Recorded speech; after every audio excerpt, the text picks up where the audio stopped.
thash që në fillim të hapjes së kësaj dite të 58 qendresës, sot është përvjetori 7 i hapjes të festivalit të mbrojtjes të teatrit kombëtar.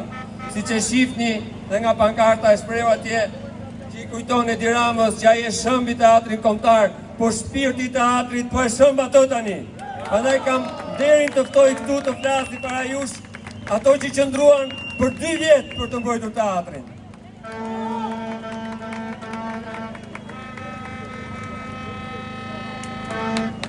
Mirëmbrëma qytetarë të lirë, datë të dashës. Unë jam Lindita Komani, vi sot si pjesëmarrëse e kësaj proteste e këtij revolucioni shqiptar që na ka transformuar jetën në këto 2 muajt e fundit, që na ka dhënë shpresë dhe na ka bërë të mendojmë vërtet që ardhmja jonë është në Shqipëri. Por vi sot edhe si një nga bashkëorganizatorët e protestës për mbrojtjen e teatrit kombëtar. Jam shumë e lumtur që në këtë shesh, pothuajse çdo ditë, unë kam ndeshur njerëz që i kemi pasur çdo ditë në sheshin e teatrit. Gjithashtu, këta njerëz janë pjesë e grupit organizator të kësaj agore qytetare. Janë pjesë e grupit që organizon Flamingot, janë pjesë e grupit që organizon Këndin e Fëmijëve.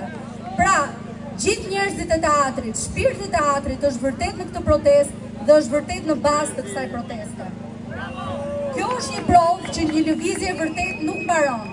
Ajo vetëm se rritet, transformohet dhe merr forma të reja. Sonte jemi mbledhur për të kujtuar një fillim. Më 27 korrik të 2019-s, 3 ditë mbasi ne hym në teatr, ne vendosëm ta mbronim atë edhe me art. Atë ditë u hap zyrtarisht festivali për mbrojtjen e teatrit. Askush nuk e imagjinonte atëherë se çfarë do të ndërtonim së bashku.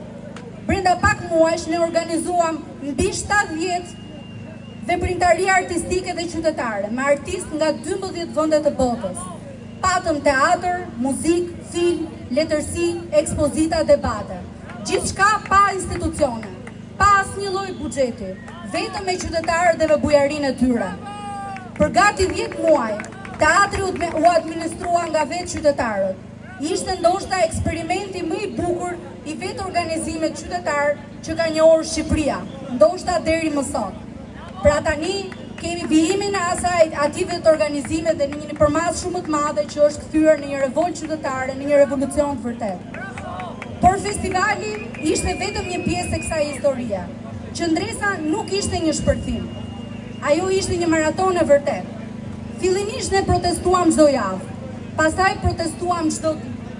Në total, ne protestuam rreth 720 ditë. Pra sot këtu ne jemi në ditën e 58, por duhet pranuar që në protestën e teatrit kemi qenë të paktën 720 ditë në shesh.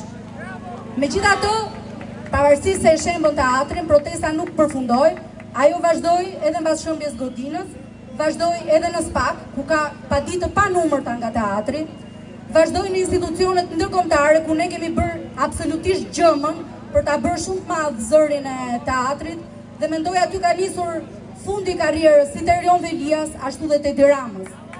Dhe mbi të gjitha, revolta, protesta dhe revolta që ndodhin pas shëmbjes teatrit vazhdojnë në ndërgjegjjen e mira qytetarëve që refuzuan ta pranonin atë padrejtësi si diçka normale. Unë vetë nuk do ta harroj kurrë reagimin në datën 17 maj 2020. Në shesh ne ishim rreth 50 qytetarë. Përballë nesh ishin mbi 1000 forca policore. Nuk do ta harroj kurrë se ata teatri nisën ta shemnin me njerëzit brenda.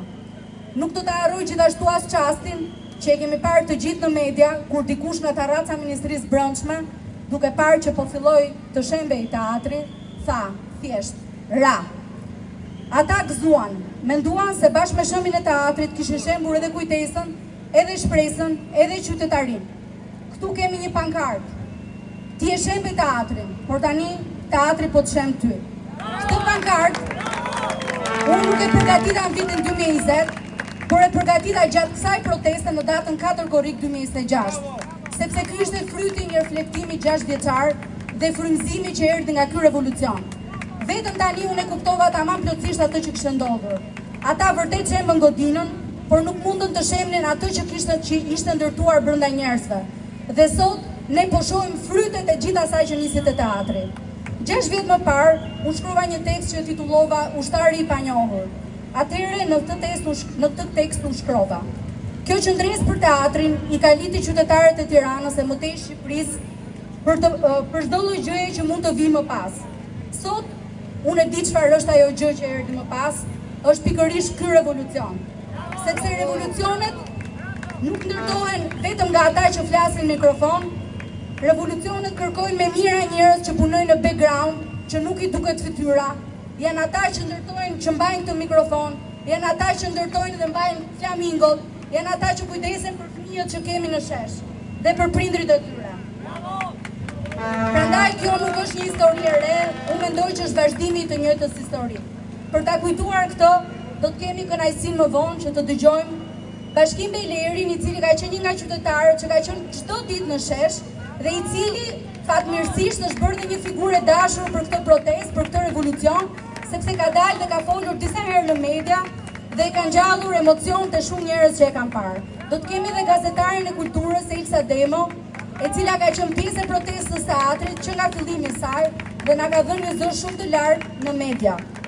Më pas do të shohim një dokumentar të shkurtër të përgatitur nga Elvis Kazazi, i cili tani është mbas kameras, kushtuar ditës së parë të festivalit për mbrojtjen e teatrit 27 korriku 2019. Në fund, shpresoj që Elvisi do të thotë disa fjalë pikërisht mbi këtë histori dhe domethënien e asaj dite dhe të filmit vet. Të nderuar qytetarë, kur ata shembën teatrin menduan se kishin fituar, por nuk e kuptuan se ajo godin tashmë e kishte bërë punën e saj. Ajo kishte mësuar me mira njerëz që të organizoheshin, të bashkëpunonin, të mbronin njëri tjetrin, të luftonin me art. Sot, pas 6 vitjes pas shëmbjes, e kuptoj plotësisht se çfarë ndërtuam në ato 720 ditë. Nuk ndërtuam vetëm një qëndresë, nuk organizuam vetëm një festival, nuk mbrojtëm vetëm një godin, por ndërtuam një brez të tërë qytetarësh. Teatri ishte shkolla jonë e qytetarisë. Dhe për sa kohë që kjo shkollë jeton tek njerëzit, ka shpresë për Shqipërinë tonë. Në mbyllje drejtoj një thirrje të nevojshme për gjithë artistët. Artist, ngriuni për Shqipërinë. Luftoni me artin tuaj këtu në shesh.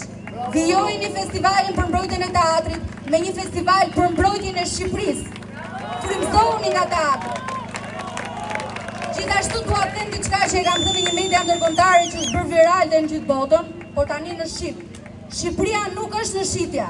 Shqipëria u përket shqiptarëve dhe jemi ne që e vendosim se çfarë ndodh këtu me trashëgiminë natyrore dhe kulturore të saj. Dhe jo ca politikanë të korruptuar që së shpejti do të shporren nga ato pozicione që mbajnë. Rama, o tradhtar, jepet dorëheqjen.